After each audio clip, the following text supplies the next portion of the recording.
afternoon, everyone. Umaayong hapon sa inyong tanan. Ako si Katari Semblante, 20 anyos ang panoigon. Mapasigarbuhong representar sa Rosquillos Festival sa lungsod sa Liloan. Lungsod na mauswagon, Rosquillos nga lamian. Mao kini ang ginaham sa katawhan. Rosquillos sa Liloan. This elaborate costume of the Rosquillos Festival of Liloan is a majestic tribute to the town's cherished Rosquillos biscuits. Celebrated annually, the Rosquillos Festival honors the famous local delicacy that has been with Liloan for its cultural and culinary heritage since its creation in 1907. This festival showcases the community's pride in this sweet treat that has been a symbol of Liloan and also to the Liloanons. My costume design features a classy headpiece and an expansive multi-layered skirt, both crafted with the patterns that echoes the iconic Rosquillos biscuits.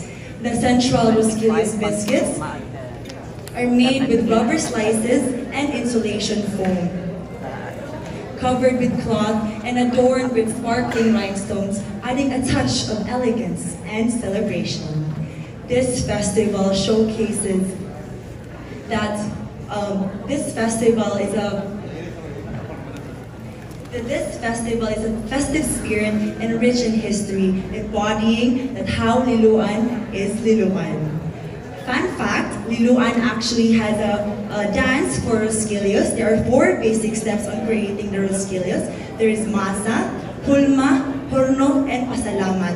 Those basic steps what creates Rosquillos. Can I demonstrate them for you?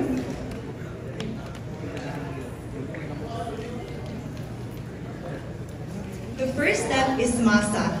Masa is mixing all together the ingredients to create the Rosquillos. Next is hulma, putting the dough out so you can create the shapes for the Rosquillos. Next is horno, putting the Rosquillos in the oven to let it bake. And lastly is pasalamat sa katawan. Pasalamat sa mga tao na nikaon o mukaon sa amuang Rosquillos. With that, we should live, love, Liloan. Thank you.